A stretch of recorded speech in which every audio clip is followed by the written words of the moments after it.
So, this here is Luka Doncic, and this is how he can make basketball bend to his will. As you can see, he's coming off a screen to receive the ball going downhill, and this does a lot of things. Since Doncic can score so well, you have the big switch onto him to take away any easy driving angle, all while his man is trying to recover from behind. This here is when an open pass over the top becomes available to hit Ayton.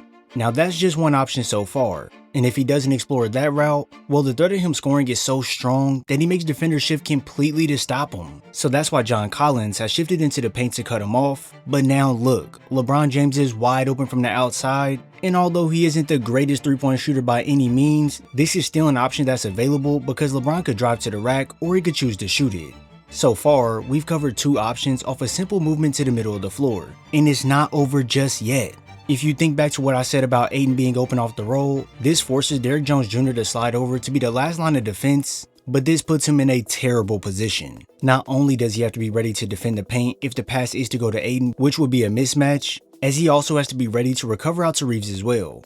And with his closeout being such a long distance and Luka waiting to the last second to look at Reeves, this leaves Jones stuck in the middle of the paint, and it's impossible for him to contest this AR three-pointer.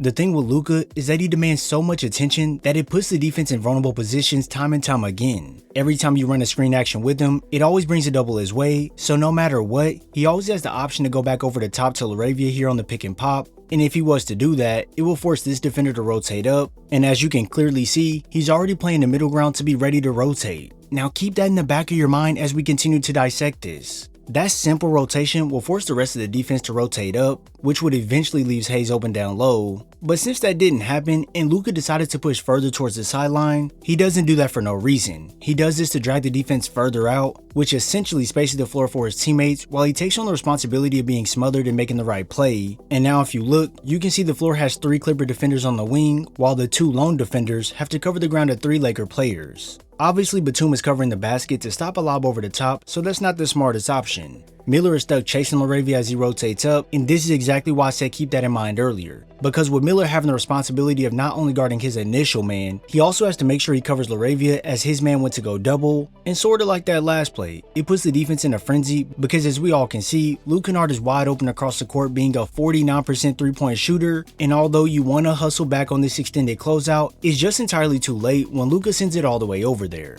Now off these screens, it's not just cross-court passes that can beat you. When Luka understands that the big is playing up high to cut him off, Doncic knows that the defender's weight is going to be more on the outside as they want to cut off that sideline drive. So the angle that is now presented is the attack right to the middle of the floor. With Lopez having slower foot speed, this allows Doncic to get to that free throw line area, and this is where any and every defense starts to break. It's a known thing in basketball to get the ball to the center of the floor as this can yield you the best results. And if you look at the floor, you're going to see John Collins stepping up to help stop Doncic from penetrating any further. And while this is the right thing to do, this is exactly what Luka wants you to do. As the more focused you are on him, it lets his big man slide right behind you in position to receive the pass when it's made. And now the alley-oop connection is underway. Through traffic, there's a lob pass as he finds Jackson Hayes. The lob is almost always an immediate option when screening for Luka because he understands to put immediate pressure on the help defender, which happens to be the screener's man. And if you look at Hayes, you're going to see Batum tagging up on him to hopefully stop that roll. But just a little resistance like this isn't enough to stop Hayes from continuing to the basket. With Luka taking that angle to cut off Jones who's trying to recover, this now forces the big to make the hard decision whether to be in front of Luka to contest or to fall back to cover Hayes. And honestly, if you ask me, it's just pick your poison at this point. Now look, I get it. The lob is the most exciting play sometimes, but the key is to keep defenders on their toes at all times. So when coming up the floor here, the Lakers screen for Doncic to get the pesky defender and Chris Dunn off of him, so now he has the lesser defender and Mathurin on him while now pulling Lopez out the paint far. Now boom! Right here is where the magic happens on these screen and rolls. Usually the big will hedge hard, which closes this gap between them and Doncic, while the recovering man is usually right on Luka's hip. When those things happen, that's when we see Luka throw the ball over the top of both defenders, but since this gap is left open and you have 2 defenders on the backside ready to help over, the lob over the top isn't a good option due to it possibly being stolen. But since both defenders are on the backside of Hayes and Lopez left this gap open, Doncic can now fake out Dunn by looking over to Kennard briefly. This then opens up Hayes even more for Luka to threat this bounce pass to him, and if Hayes wanted to, he could connect a pass out to Rui Hachimura in the corner, but the slam is just too easy. Yeah, Doncic understands how to find his guys in many different ways when he's on the floor, and no matter if it's crowded like we see here, Luka can still find that small gap of space to wrap this pass around the defense, and man was this just smooth. Having a player like Doncic always gives your team an advantage when he's on the floor, and if you were trading like I was on Polymarket, you would've won big. With the Lakers coming out slow, not capitalizing on their first 3 possessions, letting the Clippers get the 5-0 lead, I traded in with the Lakers having 43% odds to win the game. And with me knowing that Luka would end up catching fire along with Austin Reeves, as the Lakers shot 66% from the field in the first half versus the Clippers 56%, I waited until they had a large lead of 50-36 in the second quarter to cash out at 89% odds for 107% profit. If you want to trade in throughout the game like I did in all 50 states, make sure you download the app from the link in my description to be at the top of the waitlist.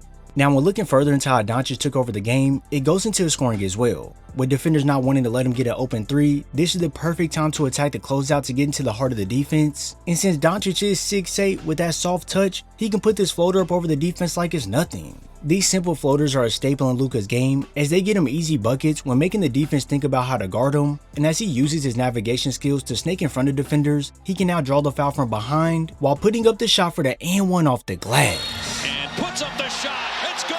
Plus a foul as he continues to bark at Chris Dunn. Trust me, he's entirely too hard to guard when he's on the floor, because if you try to guard him hard one way and get up into his space, he'll use that behind the back to shake you, and since you now have to recover hard to him attacking downhill, he can now use that against you to serve a step back, and this is pure money. Trying to get some airspace, and he knocks down the 3. Man, that's just ridiculous. I mean, hey, even when defenders try and cut him off, it doesn't even have to take fancy dribbling. He'll just use his size to bump off guys to create separation, fake a pass to one of his teammates to relieve that pressure, and once again, it's another deep ball dropping.